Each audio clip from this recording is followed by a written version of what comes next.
सोचिए आपका दोस्त आपको फोन करके बोलता है मैंने यस बैंक का शेयर 20 रुपए में खरीदे हैं और अगर ये वापस 400 पे गया तो सोच मेरे 50,000 के शेयर्स है वो सीधा 10 लाख में बन जाएंगे। आप भी एक पल के लिए सोचते हो वाह अगर सच में ये सच हो गया तो मुझे भी इन्वेस्ट कर लेना चाहिए था क्या। हर व्हाट्सएप ग्रुप में, हर डिस्कशन फोरम में, रेडिट हो गया, यूट्यूब हो गया, हर जगह यस बैंक की बात चल रही है। सबको लगता है कि ये एक नया मल्टीबैगर बनने वाला है सुजलॉन की तरह। लेकिन क्या ये सपना सच होगा या फिर ये भी एक टेम्पररी इल्यूजन है जस्ट लाइक अदर स्टॉक्स। आज हम इस वीडियो में इसी पर बात करेंगे कि यस बैंक का असली सच क्या है। ये वीडियो जरूरी है अगर आप ये सोच रहे हो कि यस बैंक के शेयर्स में अभी जाके पैसे इन्वेस्ट करें या फिर जो मेरे पास शेयर है हम उसको सेल कर दें। एंड एक छोटा सा डिस्क्लेमर, मैं आपको ये रिकमेंड नहीं कर रहा कि आप जाके ये शेयर बाय करो या फिर सेल करो, क्योंकि इन्वेस्टमेंट जो है वो खुद की रिसर्च पे ही करनी चाहिए। यस बैंक की कहानी शुरू होती है 2004 में, जब राणा कपूर और अशोक कपूर ने मिलकर इस बैंक की स्थापना की। उनका विजन था एक न्यू एज बैंकिंग इंस्टीट्यूशन बनाना जो इनोवेशन, बैंकिंग सॉल्यूशन और कस्टमर केयर सेंट्रिक पर फोकस करे, जिससे ये बाकी बैंक जैसे HDFC हो गए, SBI हो गए, इन सब के सामने स्टैंड आउट कर सके। और जल्द ही इन दोनों का मेहनत जो है वो रंग लाया और यस बैंक जो है वो इंडिया का मोस्ट प्रॉमिसिंग बैंक बन गया। माना जाने लगा कि राणा कपूर का एग्रेसिव लीडरशिप और इनोवेशन स्ट्रेटेजीज के कारण ये जो बैंक है वो कॉर्पोरेट और रिटेल कस्टमर का एक फेवरेट बैंक बन चुका था। बैंक के कॉर्पोरेट लोन्स और हाई इंटरेस्ट सेविंग अकाउंट्स की वजह से हर जगह ये बहुत ज़्यादा पॉपुलर होने लग गए। और फिर जब 2008 में फाइनेंशियल क्राइसिस आया, पूरी दुनिया एक टफ फेज से गुजर रही थी, लेकिन फिर भी इन सब के बावजूद यस बैंक ने एग्रेसिव लोन्स देना जारी रखा। चाहे वो रियल एस्टेट हो, पावर हो या फिर इंफ्रास्ट्रक्चर हो, इन सब जैसे हाई रिस्क सेक्टर्स को भी इन्होंने फंड करना इनका जो है ट्रेडमार्क बन गया। और इन सबको देखते हुए रिटेल इन्वेस्टर का जो भरोसा था इनके ऊपर और ज़्यादा स्ट्रांग हो गया। और 2018 तक यस बैंक का जो स्टॉक प्राइस था 400 के लेवल को भी क्रॉस कर चुका था। हर इन्वेस्टर को लगता था ये स्टॉक तो HDFC और ICICI जैसे बड़े जायंट्स को भी टक्कर देना लग गया है। लेकिन जैसे हर कहानी में ट्विस्ट होता है, यहाँ भी ऐसा ही हुआ। वो कहते हैं ना, ज्यादा तेज मत भागो वरना गिर जाओगे। राणा कपूर के एग्रेसिव लैंडिंग के कारण जो उन्होंने पहले किया था 2018 के पहले 2018 में, उन सब के कारण ये जो यस बैंक का स्टॉक था वो एक टाइम बॉम्ब बन गया। कॉर्पोरेट लोन्स डिफॉल्ट होने लग गए और बैड लोन्स ने तो पूरी फाइनेंशियल स्टेबिलिटी को ही हिला दिया। एक टाइम तो ऐसा भी आ गया था जब RBI ने बोल दिया कि अब कस्टमर मैक्सिमम एक दिन में बस 50,000 रुपीज ही निकाल सकते हैं, जिस कारण से इनका जो स्टॉक था वो डेली क्रैश होना स्टार्ट हो गया। इनका एक एक करके सारे राज जो थे वो बाहर आने लग गए, जो इन्होंने 2018 के फाइनेंशियल क्राइसिस में किया था। बड़े बड़े सेक्टर्स को लोन दिया था। इनके लोन बुक के अनुसार इन्होंने ऐसे बिजनेस में पैसा लगाया जिसका खुद का फ्यूचर खतरे में था। अनिल अंबानी का रिलायंस देख लो, एसएल ग्रुप, DHFL और रेडियस डेवलपर्स, इन सब ने लोन्स जो है वो डिफॉल्ट कर दिए। बैंक ऑलमोस्ट जो है वो कोलैप्स के एड्ज पे आ गया था। तब जाके RBI ने SBI के साथ मिलकर यस बैंक का रेस्क्यू ऑपरेशन स्टार्ट किया। राणा कपूर जो थे इनके फाउंडर वो जेल चले गए और यस बैंक का जो सफर था एक बड़ी गलती का मिसाल बन गया। आज भी माना जाता है कि कई सारे लोग यस बैंक पे भरोसा नहीं कर पाते हैं, लेकिन जैसे हर फिल्म में होता है, हीरो जो है वो कितना भी पिट जाए, कितना भी कुछ हो जाए, वो कमबैक तो करेगा ही। यस बैंक ने भी अपना रिवाइवल प्लान लॉन्च किया। SBI ने इनको बहुत ज्यादा सपोर्ट किया। बैंक ने कॉर्पोरेट लेंडिंग को कंट्रोल किया। जो कॉर्पोरेट बड़े बड़े कॉर्पोरेट जायंट्स को जो लोन देते थे उनको उन्होंने वहां से शिफ्ट करके रिटेल और SME सेक्टर पे शिफ्ट कर दिया अपना फोकस। और फिर 2021 से यस बैंक ने अपने गेम को बदलने के लिए एक डिजिटल बैंकिंग रिवॉल्यूशन को शुरू किया। इन्होंने IRIS सुपर ऐप लॉन्च किया, जिससे क्या होता था, कस्टमर घर बैठे अपने फोन से डिजिटल एक्सपीरियंस ले सकते थे। इन्होंने अपने सेविंग अकाउंट पे जो है उसको हाई इंटरेस्ट देना स्टार्ट कर दिया। अपना जो इनका UPI नेटवर्क था उसको एक्सपेंड किया, फोन पे से पार्टनर किया और ये सब करके इन्होंने आज 35% मार्केट शेयर कैप्चर कर लिया है पूरे UPI नेटवर्क का। और ये सारे स्टेप्स के कारण क्या हुआ, यस बैंक का जो फाइनेंशियल हेल्थ था वो बहुत ज्यादा स्ट्रांग हो गया। वो वापस ट्रैक पे आ गए। आप इनके साफ फाइनेंशियल हेल्थ पे जब देखोगे तो आपको दिखाई देगा कि ये कहां से कहां आ गए। और इसके साथ साथ यस बैंक ने अपने टॉक्सिक एसेट को भी बेचना स्टार्ट कर दिया, डेब्ट रिस्ट्रक्चर कर दिया। JC फ्लावर्स को इन्होंने अपना सारा लोन का डेब्ट स्ट्रक्चर दे दिया कि लो भाई आप ये सब करो।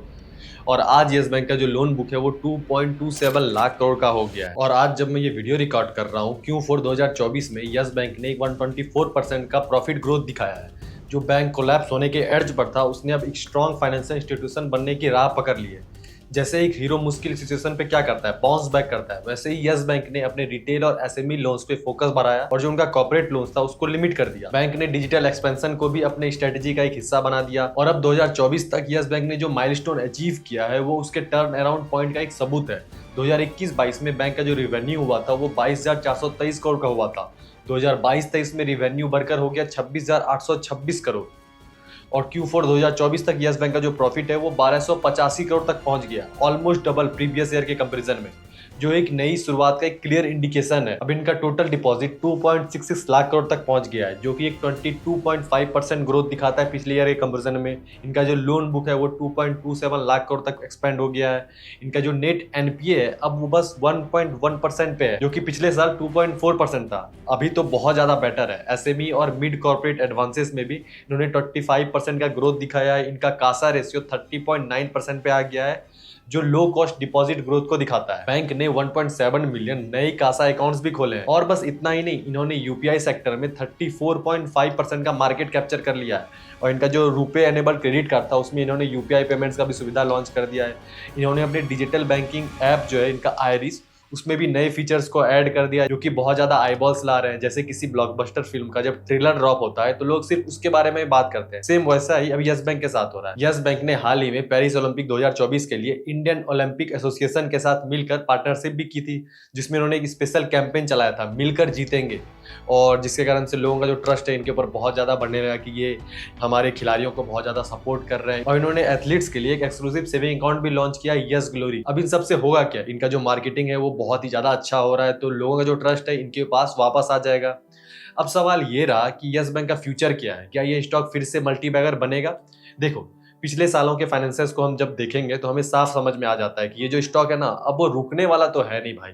और यस बैंक का जो टारगेट है वो अगले कुछ सालों में तो बहुत ही इन्होंने अच्छा टारगेट ले रखा है। इनका जो नेट इंटरेस्ट मार्जिन है ये चाहते हैं इसको 3.4% तक लेके जाना। ये जो नेट इंटरेस्ट मार्जिन होता है ये हमें बताता है कि बैंक्स का जो लोन्स है और डिपॉजिट के बीच में जो मार्जिन है उससे बैंक को एक्चुअल प्रॉफिट कितना हो रहा है। तो ये मार्जिन जितना ज्यादा होगा यस बैंक के लिए उतना अच्छा है। अब सवाल ये रहा, क्या आपको यस बैंक में पैसे लगाने चाहिए? देखिए, बैंक्स ऐसे प्लेयर होते हैं ना जो हमेशा हमारी लाइफ का एक पार्ट रहेंगे। और अगर मैनेजमेंट अच्छा डिसीजन ले रही है, इनोवेशन कर रही है, लोगों का ट्रस्ट जो है उसको ब्रेक नहीं कर रही है, तो ये जो स्टॉक है वो बहुत ही अच्छा इन्वेस्टमेंट हो सकता है। बट ये आपका कॉल है, ये मैं आपको नहीं बोल सकता, ना मैं आपको फोर्स कर सकता हूँ। ये स्टॉक एक वैल्यूएबल ट्रेड हो सकता है आपके लिए, लेकिन थोड़ी खुद से भी रिसर्च करो यार। इतना कुछ तो मैंने आपको बता दिया, थोड़ा फाइनेंस से जाके खुद भी देखो, उसके बाद आप डिसीजन लो। तो अब आपका क्या फैसला है, यस बैंक में आप पैसे इन्वेस्ट करोगे कि नहीं करोगे, या फिर वेट करोगे? अपने विचार कमेंट सेक्शन में जाके जरूर बताएं। और अगर आपको ये वीडियो पसंद आया तो लाइक और सब्सक्राइब करना ना भूलें। स्टॉक मार्केट के बारे में ऐसे ही अपडेट्स लेना चाहते हो तो जब सब्सक्राइब करोगे तो वो जो बेल आइकन आएगा ना उस पर भी टैप कर देना, ताकि आपको स्टॉक मार्केट से रिलेटेड अपडेट मिलते रहे। और फ्यूचर में आप किसी स्टॉक के ऊपर डीप एनालिसिस देखना चाहते हो, कमेंट करके उसका नाम भी बताएं। और इस वीडियो में मैंने इनके रिजल्ट को डिटेल में इंक्लूड किया कि क्या हो रहा है, क्या क्या हो रहा है, इन्होंने क्या क्या चेंजेस किए, जैसा पिछला सुजलॉन वाली वीडियो में किया था। और उस पर आप लोगों ने मुझे इतना ज्यादा प्यार किया, काबिले तारीफ। बस सुजलॉन वाली वीडियो पे नहीं, हमारे उस कोर्स पे भी जो हमने हाल ही में लॉन्च किया। यार, आप कितना अच्छा फीडबैक दे रहे हो, मुझे सच में बहुत ज़्यादा अच्छा लग रहा है। और साथ में अफसोस भी हो रहा है कि काश मैंने ये जो कोर्स था ये पहले लॉन्च कर दिया होता, लोगों की कितनी ज़्यादा मदद हो जाती। और अगर आप में से कुछ नए यूज़र्स हो जिनको इस कोर्स के बारे में पता नहीं है, तो डिस्क्रिप्शन बॉक्स में और कमेंट बॉक्स में मैं जाके लिंक दे दूंगा। आप जाके एक बार जरूर जाके चेकआउट करना कि आपको सच में स्टॉक मार्केट के बारे में कुछ पता भी है या फिर बस ऐसे ही हो। वैसे हमने तो पूरा मार्केट ही डिस्ट्रॉय कर दिया इस स्टॉक मार्केट कोर्स को लॉन्च करके।